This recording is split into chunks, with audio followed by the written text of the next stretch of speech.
Bonjour à tous et bienvenue au Café des Antigones. Je suis Iseult Turan, porte-parole, et j'ai avec moi aujourd'hui Anne. Anne, bonjour. Bonjour Isel, bonjour à tous. Alors, le sujet d'aujourd'hui va être la notion de bioéthique, du fait notamment de l'actualité brûlante sur le sujet qui est l'adoption de la future loi bioéthique très prochainement. Alors nous allons nous servir de cet exemple pratique pour revenir aux prémices intellectuelles et philosophiques mis en cause par cette loi. Ce sera l'occasion pour nous de revenir sur des notions essentielles comme celle de la loi naturelle ou du transhumanisme, parce que revenir aux fondamentaux permet d'agir les yeux grands ouverts face aux enjeux de notre temps. Avant qu'on commence l'émission, je voulais juste prendre un petit moment pour remercier toutes les dernières personnes qui sont abonnées à notre YouTube, qui ont suivi notre page Facebook, qui ont commenté nos publications, qui les ont partagées. Ça paraît anodin, c'est vraiment précieux pour nous parce que ça nous permet d'avoir une meilleure visibilité sur les réseaux sociaux, sur Internet et donc de diffuser plus largement notre travail. Et puis un grand merci également à tous les derniers participants à notre compte Tipeee. Concrètement, ça nous permet vraiment d'enregistrer ces émissions sereinement avec du meilleur matériel et puis aussi de répondre présente à des invitations pour des conférences, pour des interventions qui parfois sont loin et pour lesquelles l'organisation peut être compliquée, notamment pour des mères de famille. Donc merci encore à tous. Et puis pour ceux qui ne connaîtraient pas encore, n'hésitez pas à aller sur notre site lesantigones.fr, sur notre page Facebook, sur notre YouTube et vous aussi vous abonner bien sûr. Alors, on va faire un petit point sur l'état de la loi actuelle bioéthique. Alors, ce qu'il faut savoir déjà dans un premier temps, c'est que la dernière loi qu'on a eue sur le sujet date du 7 juillet 2011 et elle avait une durée déterminée de 7 ans. Donc finalement, cette nouvelle loi, elle est issue de la clause de révision de la précédente loi. De ce même fait, les débats sur ce sujet, on en a entendu longuement parler puisqu'ils ont commencé en 2019 avec des débats sur, par exemple, la question de l'ouverture de la PMA aux personnes de même sexe.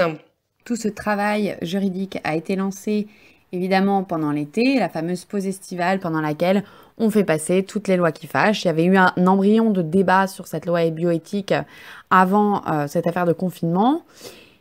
Les débats ont repris opportunément en plein milieu de l'été. Et pour l'instant, il n'y a que très très peu de voix qui se sont fait entendre et d'oppositions qui se sont fait entendre. Donc voilà, ça fait 2019 que cette loi est en préparation. Aujourd'hui, on peut dire que le projet a été abouti puisqu'il a fait suite en fait à un conseil des ministres qui s'est tenu le 24 juillet dernier et le dépôt de ce projet de loi a été déposé le même jour au Parlement. Donc un projet de loi, c'est toujours d'initiative gouvernementale et donc à partir du 24 juillet, on a eu les premières navettes entre l'Assemblée et le Sénat. L'examen et l'adoption du texte a été fait en seconde lecture par l'Assemblée le 31 juillet dernier. On attend donc la dernière adoption du texte par le Sénat. Je rappelle pour nos auditeurs que le 12 octobre est prévue une manifestation auquel j'espère nous serons nombreux et nous allons pouvoir expliquer au cours de cette émission pourquoi. Alors, j'avais été invitée cet été à donner une conférence sur le lien entre bioéthique et transhumanisme. J'avais vraiment trouvé le sujet passionnant parce qu'il permettait de dépasser ce débat d'actualité, ce débat sur des mesurettes juridiques pour revenir aux fondamentaux et pour justement mieux comprendre les enjeux intellectuels qui sous-tendent le débat et dont on parle finalement assez peu. Donc je pense que c'est un très bon axe de travail pour cette émission, effectivement. Cette université catholique s'est donc tenue courant août et elle a réuni près de 300 campeurs, ce qui est quand même un énorme succès. Voilà quoi, je tenais à rappeler à cette antenne parce que il faut se regrouper, être nombreux et surtout se former. Alors on va commencer par le commencement, on va définir quand même ce que c'est que la bioéthique. Tout le monde parle de bioéthique, mais la définition du mot, elle est finalement pas si claire que ça à l'examen. Donc la bioéthique, ce que j'avais trouvé comme définition, notamment sur Wikipédia, c'était que la bioéthique était considérée comme l'une des branches de l'éthique, qui étudie les questions et les problèmes moraux qui peuvent apparaître à l'occasion de pratiques médicales nouvelles impliquant la manipulation d'êtres vivants ou de recherche en biologie. Bon, grosso modo, la bioéthique est une réflexion sur les opportunités et limites de la science quand appliquée aux vivants. Sauf que l'éthique, forcément, donc en tant que domaine philosophique, ça implique la coexistence de plusieurs courants de pensée qui peuvent être parfois radicalement opposés.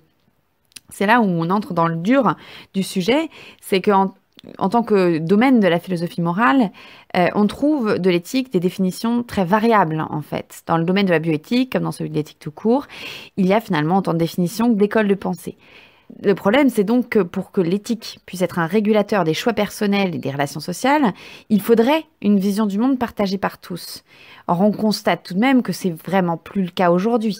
C'est un premier problème. Quand on parle bioéthique, d'un interlocuteur à un autre, on parle peut-être des mêmes sujets d'actualité, voilà, de PMA, de GPA, de manipulation embryonnaire, d'avortement, mais les présupposés philosophiques sur lesquels se fonde le débat varient énormément. Et les principes qui sont censés être des régulateurs à la science, ces sacro-saints principes, finalement, ils varient en fonction aussi des croyances de la société. Un exemple concret de ce que tu évoques, ça va être par exemple l'exemple de la procréation médicalement assistée. Il y a 50 ans, c'était une évidence partagée pour tous qu'un enfant avait besoin d'un père et d'une mère, et que donc nécessairement la PMA devait être à l'intention de couples hétérosexuels. Aujourd'hui, évidemment, on peut le constater que ce n'est plus le cas, puisque la procréation médicalement assistée est aujourd'hui ouverte, sera à la suite de la promulgation de cette loi, ouvert aux femmes seules, et puis donc aux pères de femmes ayant des pratiques homosexuelles. Et il y a beaucoup d'autres sujets sur lesquels on constate de la même manière une évolution énorme des mentalités depuis ces 50 dernières années. Alors, c'est pas le seul sujet de cette loi, hein, la procréation médicalement assistée. On retrouve des points importants, comme le fait d'ouvrir le délai d'interruption de grossesse jusqu'au 9e mois de grossesse, dans le cadre d'un péril de la mère, sachant que le péril de la mère pouvant être entendu, selon ce projet de loi, comme étant une détresse psychologique. On a aussi de longs passages concernant le droit des enfants à leurs origines, avec donc la question des critères identifiants, non identifiants, concernant les donneurs de sperme ou de gamètes, hein, dans tout genre. On a les questions relatives à l'autoconservation des gamètes et des embryons issus donc de FIV. On a aussi l'encadrement des recherches sur la génétique et leurs conséquences lors de découvertes de maladies à l'intention du public. On a aussi des questions relatives au diagnostic prénatal, etc. Donc vraiment, on a beaucoup de points qui sont abordés dans cette loi. La première loi bioéthique a eu lieu en 1994 et elle posait des grands principes comme l'indisponibilité du corps humain, la protection de l'être humain dès le commencement de la vie, la gratuité et l'anonymat du don d'organes, etc. Donc c'était vraiment des principes. Aujourd'hui, on n'est plus dans ce cadre-là, on est plus dans le cadre de petites mesures encadrant des pratiques en fait. Donc on est loin déjà des premières lois bioéthiques de 94. C'est amusant de constater qu'en réalité, sur tous ces sujets, les seuls débats qui ont cours actuellement, c'est est-ce que la loi doit autoriser telle ou telle pratique ou pas. Il n'y a pas de discussion de fond sur est-il sain ou pas que la recherche s'oriente dans telle ou telle direction. A-t-on le droit ou pas, en fonction de principes supérieurs à la loi, de poursuivre ces recherches? Non, c'est toujours est-ce que le droit français doit ou non autoriser telle ou telle pratique? Et ce qui complique encore l'affaire, puisque ensuite il suffit de regarder les législations des pays étrangers pour remettre en question les fameux sacro-saints principes qui avaient été dictés en 94. Ce qu'on peut dire déjà, ce premier volet de loi, hein, je pense que tu seras d'accord avec moi, Anne, c'est que déjà dans ces encadrements, on avait déjà le vice à l'intérieur, puisque à partir du moment où on avait la procréation médicalement assistée, seuls les principes moraux permettaient d'encadrer cette pratique. Donc on voit aujourd'hui que les principes moraux ont bougé et que donc la pratique a changé et donc la loi va changer aussi. Je le disais en introduction, il y a quelque chose qui me paraît fondamental dans cette loi, qu'elle est à durée déterminée, puisque la précédente avait une durée de 7 ans. Là encore, on va partir sur un peu un même schéma. Donc on a vraiment la bioéthique qui est mouvante et qui va se caler sur des pratiques scientifiques. Et c'est ce droit mouvant qui est un problème. On arrive à avoir une forme d'insécurité. Ce qui était possible aujourd'hui ne l'est plus hier. On a de l'ouverture de nouveaux droits, de nouvelles choses. Donc on n'a plus vraiment de grands principes intangibles en fait. Et on ne peut prendre comme réalité, comme vérité que le droit posé. Donc on est tout à fait dans le cadre de ce qu'on appelle le droit positif, c'est-à-dire on a de vérité dans les relations sociales qu'au travers de lois qui sont elles-mêmes mouvantes, et donc cette vérité est temporelle et ne sera plus la même demain, en fait, tout simplement. Oui, aussi parce que, comme je disais, on est persuadé que les prémices philosophiques sur lesquelles nous on base notre réflexion sont partagées par les autres. Sauf que, en réalité, c'est pas le cas. Quand vous entendez parler de bioéthique, le terme n'a pas la même valeur. Il faut vraiment se le mettre en tête d'un interlocuteur. Ça ne veut pas dire la même chose. Donc, il s'agit dans le débat, à mon sens, de mettre à jour les fondements philosophiques qui motivent le discours des uns et des autres, et donc les propositions juridiques des uns et des autres, pour pouvoir discuter en vérité et pour pouvoir gagner un minimum de terrain. Donc la question, c'est quels sont les fondements philosophiques sur lesquels nous, on base notre réflexion, dans quoi s'enracine cette réflexion, et quelles sont ces prémices philosophiques que nous voulons promouvoir finalement. À mon sens, c'est un corpus philosophique très concret, hein, celui des lois naturelles, qui remonte à Aristote en passant par saint Thomas et qui fait partie de l'héritage classique philosophique de l'Occident, hein, tout simplement. Quand on réfléchit un peu 2 minutes, ce qui est choquant avec toutes ces lois qui passent en ce moment, notamment la PMA pour toutes, l'IMG, l'euthanasie, etc., hein, eh bien, c'est qu'on atteint l'ordre naturel au cœur des choses, et c'est le vivant, c'est la vie elle-même qui est attaquée, qui est court-circuitée, qui est marchandisée. Et en fait, le principe de la loi naturelle, eh bien, c'est la compréhension de l'ordre de la nature. C'est la capacité d'analyser, de mettre des mots sur ce qui est de l'ordre naturel, c'est-à-dire le fonctionnement naturel d'une société. L'homme est un animal sociable, donc à ce titre-là, il va faire société, vivre en groupe, et l'ordre naturel, eh bien, c'est tout simplement l'ensemble des lois qui vont faire qu'on est en mesure de vivre ensemble. Donc ces lois, en fait, elles sont accessibles par les sens, par l'observation, par la raison. On retrouve ces lois naturelles depuis l'Antiquité. Je pense par exemple à la pièce de Sophocle qui est essentielle, qui s'appelle Antigone, qui traite vraiment de ce sujet. Quand Antigone va enterrer son frère, elle fait vraiment en fait un acte de l'ordre de la loi naturelle. Ce n'est pas un acte religieux, c'est une mauvaise lecture de la pièce. Elle parle vraiment de ces lois naturelles inscrites dans le cœur des hommes par les dieux, en l'occurrence, c'est-à-dire le simple fait que le comportement de Créon est un comportement qui n'est pas admissible parce qu'il fait prédominer le contexte politique du moment sur la vérité. C'est-à-dire qu'il va artificiellement mettre Polynice exposé à tout vent sans sépulture par une fiction juridique parce qu'il est devenu le grand méchant pour pouvoir rétablir la paix. Donc il fait valoir cet argument de la paix artificiellement posé à la vérité qui est qu'il s'agit d'un homme qui a besoin d'une sépulture. C'est-à-dire, là, la loi naturelle, c'est le respect des morts. Une société qui ne respecte pas ses morts, c'est une société qui viole les lois naturelles. Donc c'est ça le véritable sens de la pièce d'Antigone. Donc ça va être la légitimité d'Antigone à agir au nom de ces lois naturelles face aux droits posés par Créon.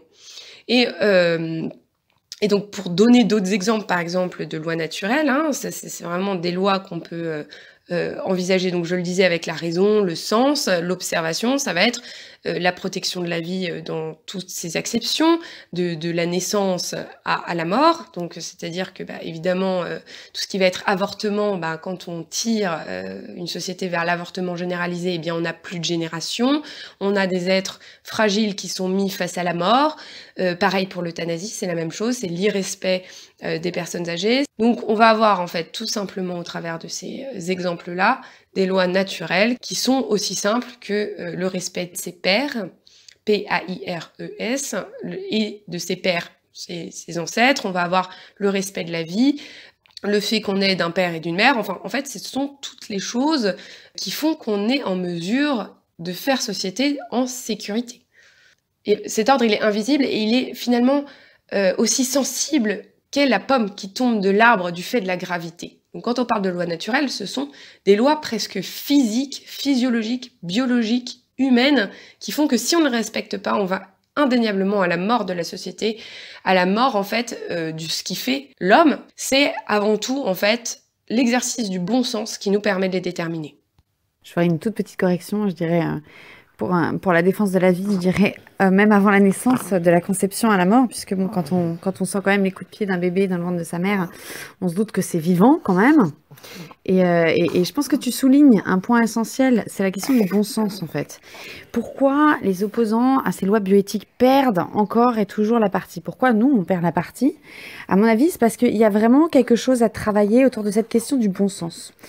Je pense qu'on manque aussi d'arguments pour contrer toutes ces aberrations en fait qu'on nous propose via la loi et via la science moderne, tout simplement parce que on cherche quelque part à faire compliqué là où il faudrait faire simple. C'est-à-dire qu'on perd le terrain parce que on se laisse entraîner dans des non-débats autour de pratiques vraiment très précises et de cas limites. On débat de quel type de gène on peut implanter dans un embryon ou pas, quelle manipulation on a le droit de faire sur un embryon, sur une gamète, etc., etc. Alors qu'en fait, le principe, il faudrait revenir au principe qui est que non, on ne s'amuse pas à manipuler le vivant, on s'amuse encore moins à manipuler le vivant humain. Et on perd du terrain parce que nos principes nous semblent tellement évidents, puisqu'ils relèvent du bon sens, qu'on les pense partagés par tous et qu'on les verbalise pas, on les met pas en mots. C'est le même problème avec la question de la complémentarité. C'est-à-dire que face à des questions comme celle de la théorie du genre et des aberrations qu'on va proposer dans les écoles ou dans les médias sur les questions des relations hommes-femmes et de comment élever les petits garçons et les petites filles, le seul argument qui vient en bouche, c'est de se dire, bah oui, enfin, c'est comme ça, hein. Une femme, c'est une femme, un homme, c'est un homme, enfin, ça se voit quand même. Sauf qu'on ne peut pas gagner le débat avec des arguments comme ça, aussi vrai soit-il. Il faut réussir à mettre en mots et à verbaliser cette évidence, ce qui nous paraît être une évidence, pour justement pouvoir faire taire l'adversaire, tout simplement. On entre dans de la rhétorique, là. Et pouvoir dire, bah, en fait, voilà, le masculin et le féminin sont un couple fondateur voilà, de notre société qui permet un équilibre à la fois naturel et social, etc., etc. On reviendra là-dessus dans d'autres émissions, évidemment. La prochaine émission qui sort, normalement, est sur cette question de la complémentarité. Mais c'est le même problème pour cette question bioéthique. Il y a des principes de bon sens qui devraient nous permettre de mieux répondre à ces problématiques d'actualité qui sont ces lois naturelles, en fait.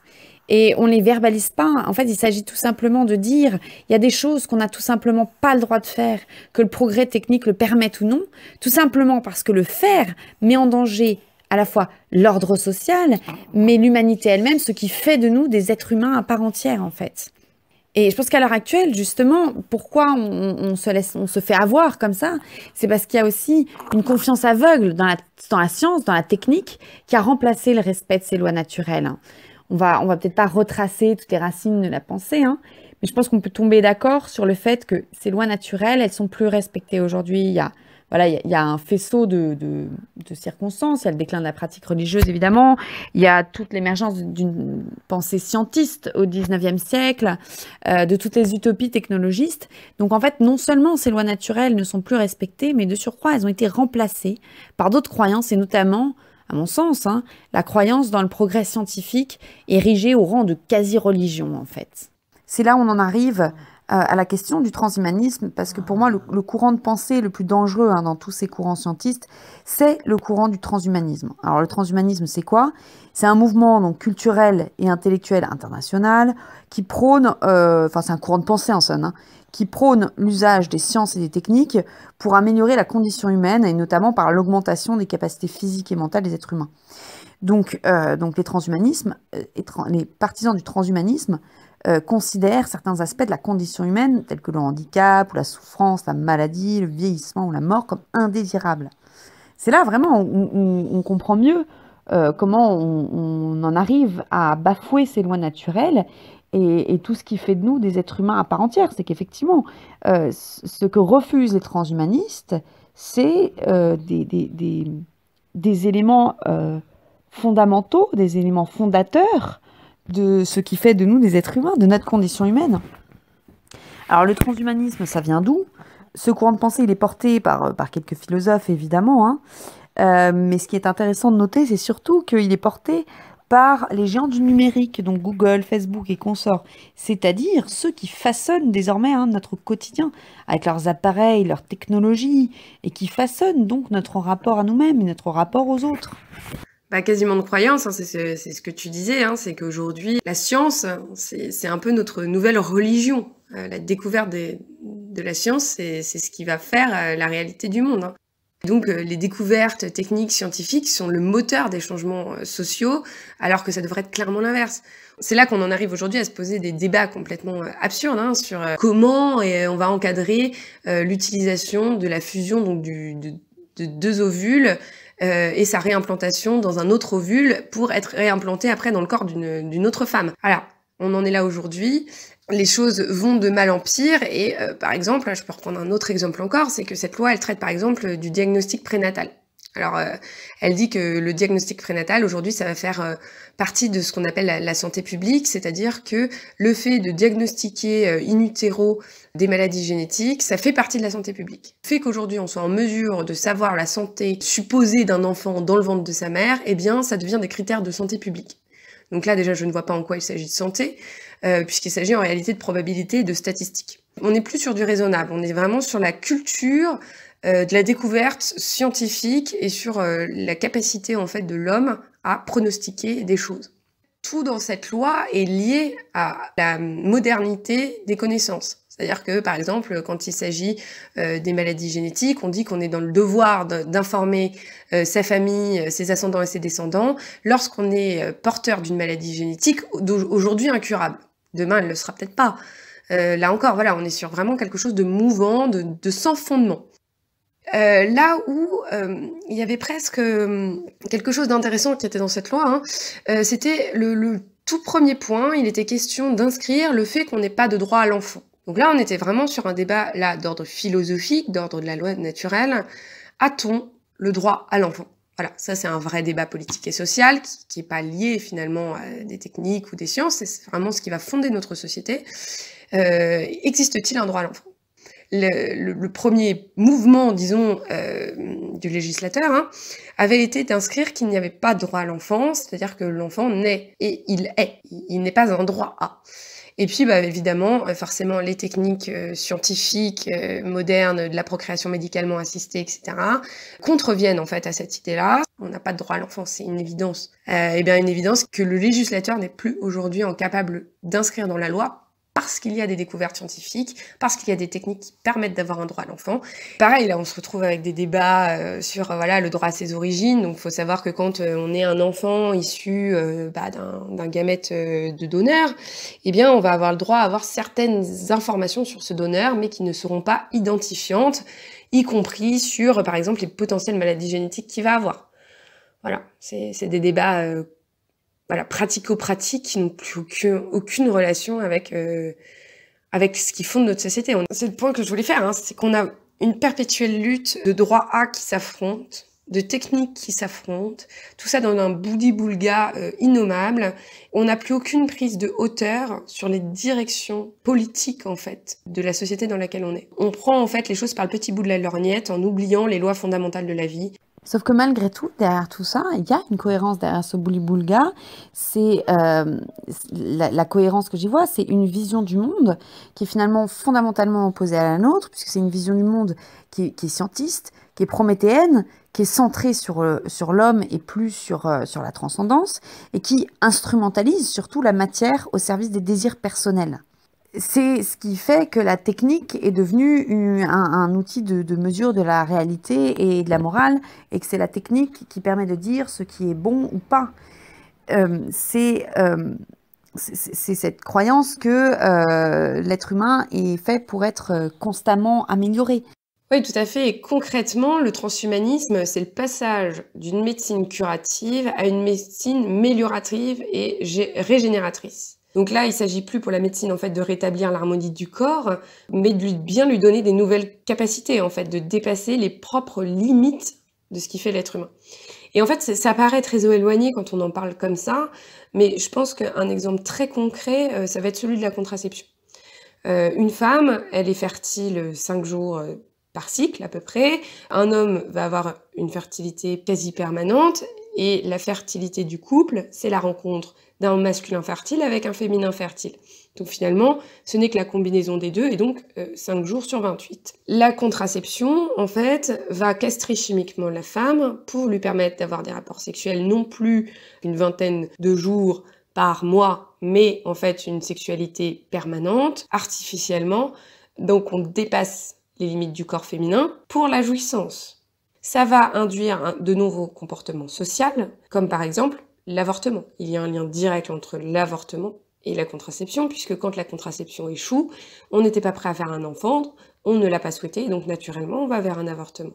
L'avortement lui-même, il induit de même fait l'euthanasie, parce que on avorte, parce que ce n'était pas le bon moment, parce que la vie n'est pas au bon moment selon des critères matériel que va être voilà, l'appartement, la situation financière de la mère, la situation maritale, etc. Donc on rentre dans le bébé projet et donc à ce moment-là, on est en mesure de s'interroger sur ce qu'est non plus une vie bonne, mais une vie heureuse dans la capacité de jouissance.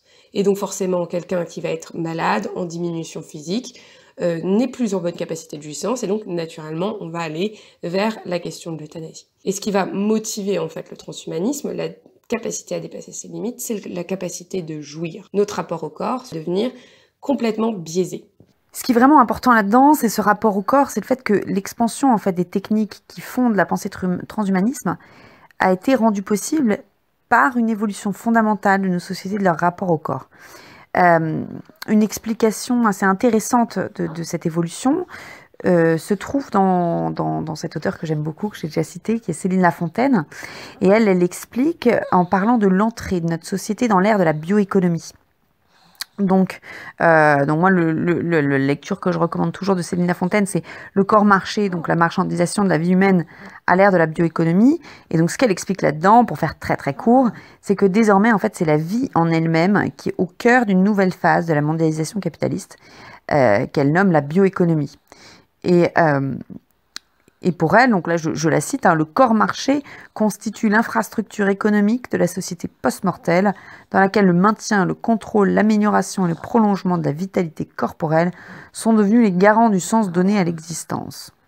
Donc je vous renvoie, pour en savoir plus sur la notion de bioéconomie, ou directement à Céline Lafontaine, ou aussi à notre émission sur la PMA, dans laquelle on en parle.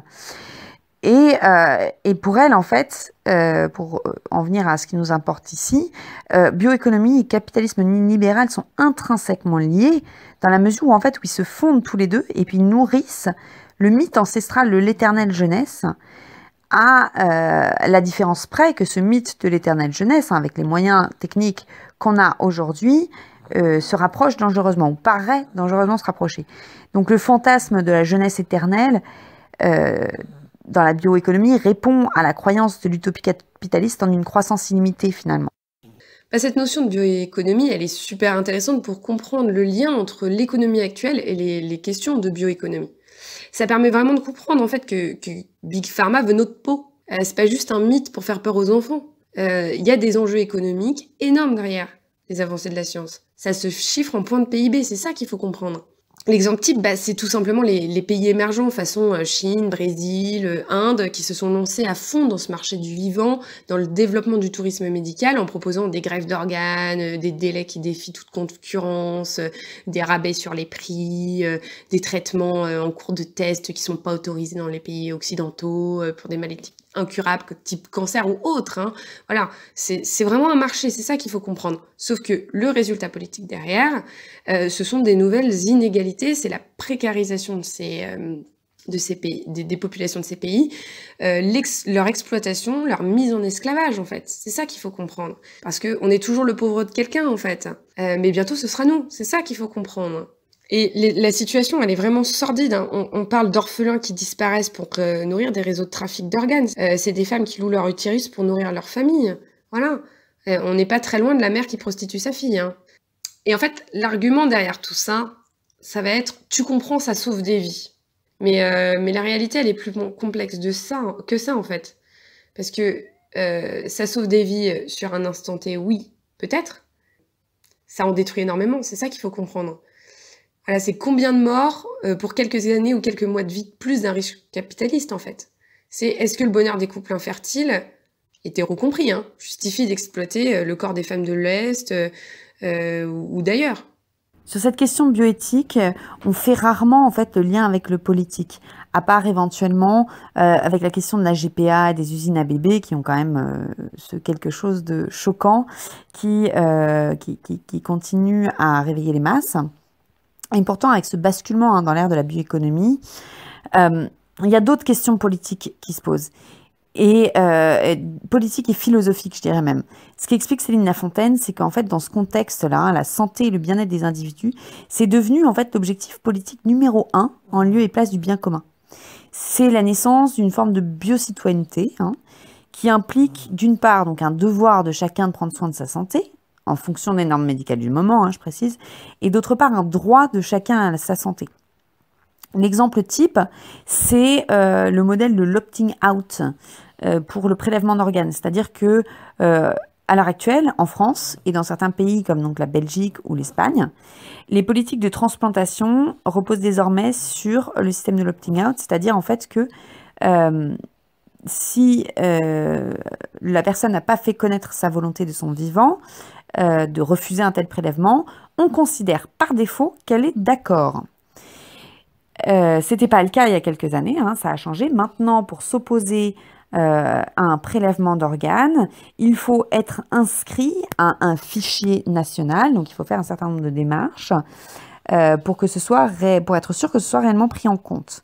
Et donc, pour Céline Lafontaine, ce type de consentement présumé correspond à une collectivisation des corps au service de la santé publique. Et je pense qu'elle touche du doigt quelque chose d'extrêmement important. C'est cette dynamique, en fait, où le corps, qui est pourtant objet de tellement d'efforts personnels pour être amélioré, pour être parfait, pour être une vitrine parfaite de nous-mêmes, dans le même mouvement, il est collectivisé, en fait. Donc l'appartenance au groupe passe par le maintien d'une sorte de patrimoine corporel, d'un capital santé collectif. On l'a vu avec cette crise du Covid et la manière dont nos comportements, et notamment nos comportements corporels, nos gestes, notre propre santé, notre propre état de santé est devenu une sorte de souci commun et collectif, géré bien sûr par les autorités et occasionnellement par leurs sbires sur le terrain. C'est en réalité extrêmement intrusif et à mon sens profondément délétère, parce que nos corps ne peuvent pas être comme ça collectivisés pour la science. Le résultat, c'est cette question du don d'organes et de la greffe d'organes. On est en train de court-circuiter la vie à sa base. Ah bah, le capital santé, c'est mieux que les points de PIB, là. Je pense qu'on peut le dire. Et toute remise en cause de la doxa médicale notamment met en danger la cohésion sociale. Il est impossible aujourd'hui de s'écarter d'un parcours santé classique. Celui qui souhaite se soigner par des plantes ou de l'homéopathie, c'est un inconscient au mieux, un fou malade au plus, quoi. La mère qui va choisir d'accoucher à domicile, elle met en danger son enfant, elle-même et le reste de la société, voilà. Alors que bon, l'accouchement, c'est quand même quelque chose de naturel, qui se passe quand même bien dans la plupart des cas. Le refus d'accepter telle ou telle technique médicale, même si elle est invisible, c'est un comportement antisocial. Voilà. On le voit d'ailleurs avec, par exemple, la crispation autour du sujet des vaccins. Le débat autour de la vaccination, qui est quand même une pratique, pareil, de probabilité, c'est devenu de la santé publique. Enfin, celui qui souhaite ne pas bénéficier de cette assurance vaccinale est un malade. On peut prendre d'autres exemples, par exemple les hauts cris jetés par le collège de gynécologues de France face aux méthodes naturelles de régulation des naissances, ça fait rire. Voilà. On est quand même maître de notre corps à la base.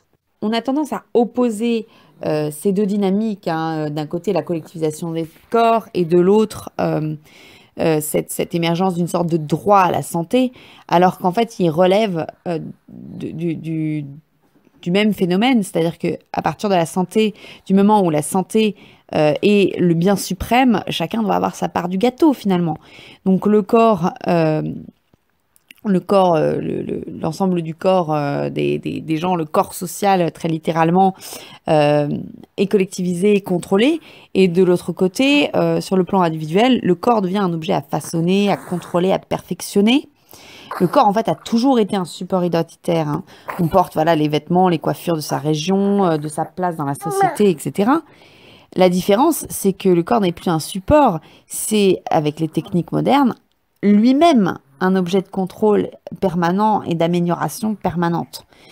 C'est là où la médecine intervient et la médecine donc investit de plus en plus de champs et, euh, et se mêle de domaines qui sont plus du tout de l'ordre de la pathologie.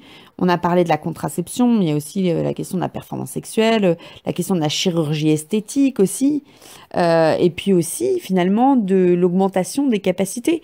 Il y a eu il y a des conférences TEDx qui sont super intéressantes là-dessus, de personnes handicapées qui promeuvent l'extension des prothèses aux personnes valides pour une amélioration des performances de tous finalement. Il y a un vrai débat autour de cette question de la prothèse. Parce qu'on remarque notamment avec les Jeux Olympiques, le handisport et tous ces sports que pratiquent les personnes handicapées, que les prothèses modernes permettent à ces gens-là d'avoir des performances physiques qui battent des records. Enfin, les coureurs avec des prothèses vont plus vite que la plupart des personnes valides, en fait.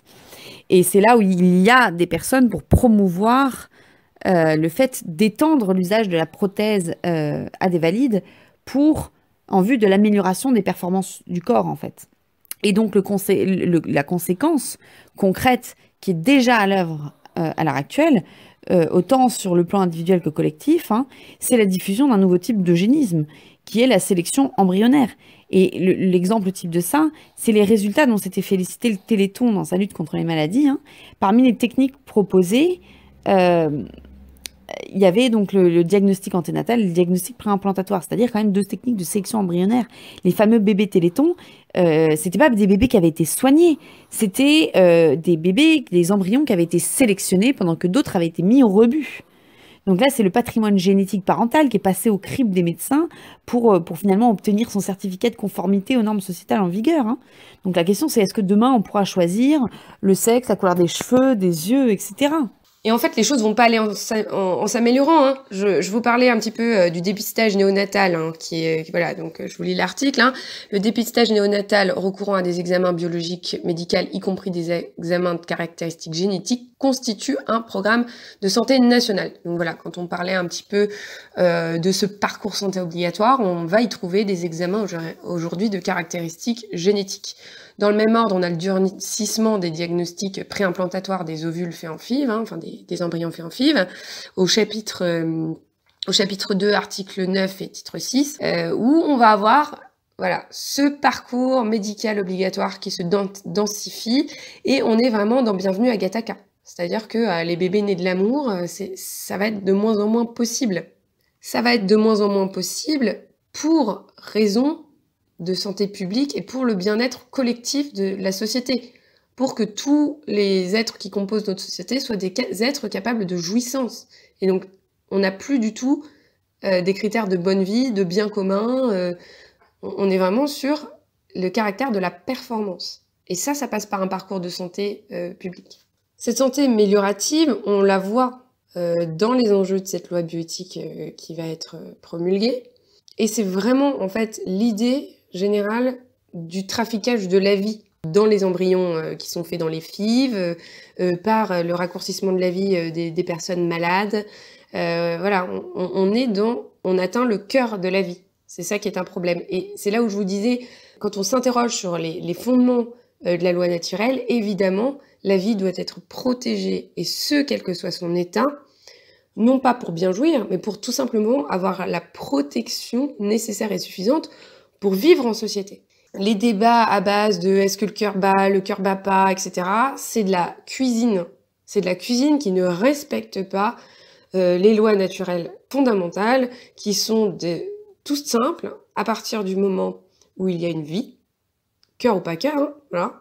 eh bien, on la respecte et on lui permet d'être, tout simplement. Parce que là, c'est notre être qui est en jeu, notre être dans tout simplement notre corps, mais aussi dans la possibilité d'exister.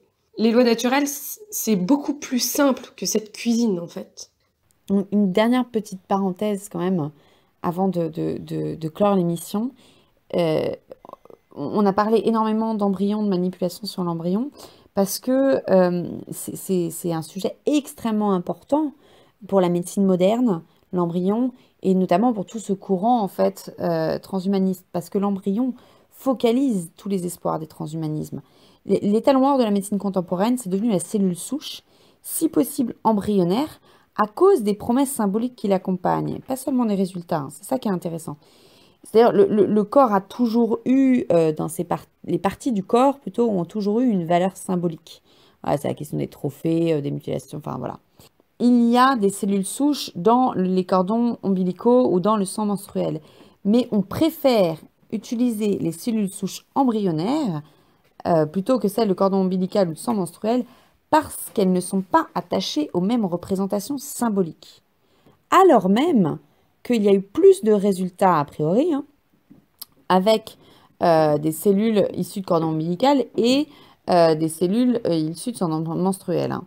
Donc, sauf que d'un côté, tu as des déchets finalement. De l'autre, et des déchets d'autant plus associés à des représentations symboliques ONI, comme le sang menstruel, etc. De l'autre, il y a la source. C'est en quelque sorte la version originale hein, de la puissance de vie de l'être humain. Donc, grosso modo, dans notre inconscient, on est persuadé que les cellules souches qu'on trouve dans du cordon ombilical ou du sang menstruel, elles sont moins efficaces que si elles viennent d'un embryon. Et que si elles viennent d'un embryon, peut-être qu'elles vont pouvoir vaincre la maladie et la mort. Et finalement, même chez les personnes qui sont farouchement opposées à pas mal de manipulations génétiques et à pas mal des mesures qui sont proposées dans les nouvelles lois bioéthiques, pas mal de ces personnes sont quand même capables de dire oui, mais en même temps, il faudrait peut-être faire des exceptions parce que comme ça, on sauve des vies. La réalité, elle est tout autre, c'est qu'il y a quand même assez peu de résultats à ces recherches et surtout que en autorisant ces recherches, avec cette excuse, cette sacro-sainte excuse de on va sauver des vies, on s'autorise à manipuler du vivant, on s'autorise à aller court-circuiter la vie elle-même finalement. Je pense qu'on peut résumer un petit peu nos propos de manière assez simple. Hein, c'est que voilà, la question bioéthique, elle dépasse le domaine médical. Hein, c'est une question économique aujourd'hui. Ça devrait pas l'être, mais bon, c'est comme ça. Ça devrait être en revanche des questions politiques majeures. Pareil, sur les réflexes de base, se poser la question en termes de ça sauve des vies ou ça sauve pas des vies, ça n'est pas répondre à la question fondamentale de la vie. C'est-à-dire que c'est pas la pratique qui fait la vie, c'est comment est la vie initialement. Et le ça sauve des vies, c'est tout simplement, c'est regardé par le petit bout de la lorgnette. Et le dernier point, je pense qu'on a essayé de marteler un petit peu, hein, mais qui est vraiment fondamental, c'est qu'il faut arrêter de regarder les choses avec voilà la vérité scientifique ou la vérité rationnelle qui sont voilà toutes deux finalement mouvantes. La vérité, elle est unique et elle est accessible à celui qui accepte de regarder les choses avec juste du bon sens. Et puis on se rend compte quand même, notamment avec la question de l'embryon, hein, qu'il y a des enjeux philosophiques et symboliques énormes autour de ces questions bioéthiques. Le réel enjeu du débat bioéthique, c'est pas juste de rendre légal ou illégal telle technique. On l'a vu, finalement, là, c'est qu'une question de date pour qu'une technique hier interdite devienne légale demain.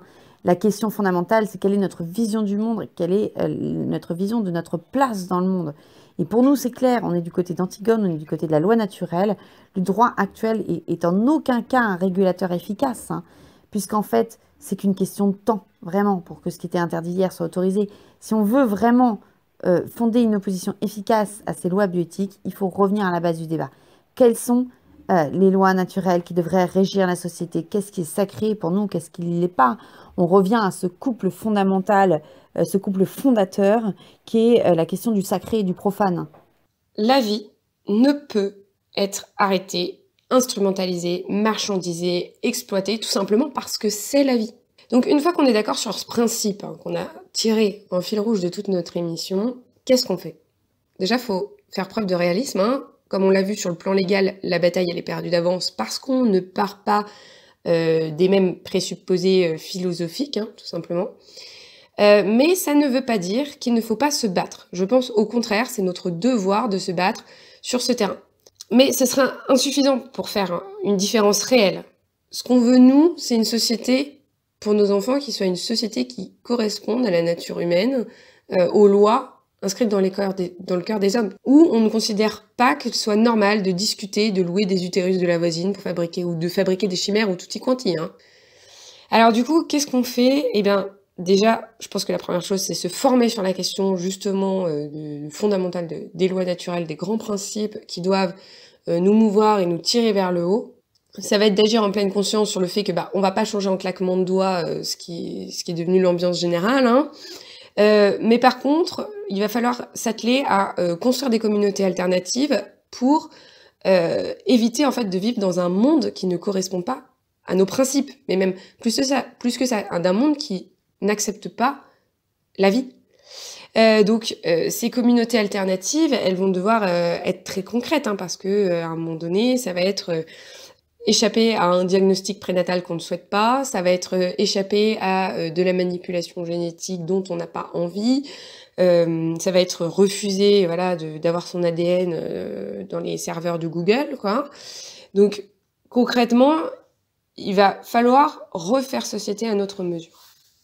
À chacun selon sa place, selon son état, selon son métier, et ce de manière assez concrète en fait. C'est-à-dire qu'il va y avoir le jeu politique d'être encore dans la cité, d'être encore là pour se battre, pour faire valoir ce qu'on est, et il va y avoir le jeu plus personnel et individuel qui va être de construire quelque chose dans lequel on va pouvoir faire société proprement en fait. Sur le plan collectif, hein, ça peut vouloir dire se regrouper géographiquement, professionnellement, pour faire valoir notre vision du monde et être en mesure de faire poids. Ça va être dans des associations, des syndicats professionnels, dans notre mairie, etc., pour pouvoir être vraiment présent et surtout d'être regroupé pour se protéger. Il y a plein de choses à imaginer, je pense qu'il faut être créatif, il faut à la fois être orienté politique au sens de la vie dans la cité et aussi plus personnel et individuel pour pouvoir simplement se regrouper et recréer une société en fait. Et puis à un moment, il faut aussi oser se poser des questions parfois difficiles, hein, sur tous ces sujets. Là, on n'est pas en train d'essayer de donner des leçons sur les choix de vie de chacun, mais vraiment, il y a une invitation quand même à se poser la question des conséquences de chacun des choix médicaux qu'on fait. C'est-à-dire que c'est pas parce qu'un médecin vous propose une solution que lui, il voit comme unique, qu'il n'y a pas d'autres médecins capables de vous proposer d'autres solutions, hein, que ce soit dans les médecines classiques, les médecines alternatives, etc. Mais prendre le temps de la décision, c'est-à-dire que et se demander vraiment, avoir réellement une grille de lecture morale et philosophique de ces choix-là.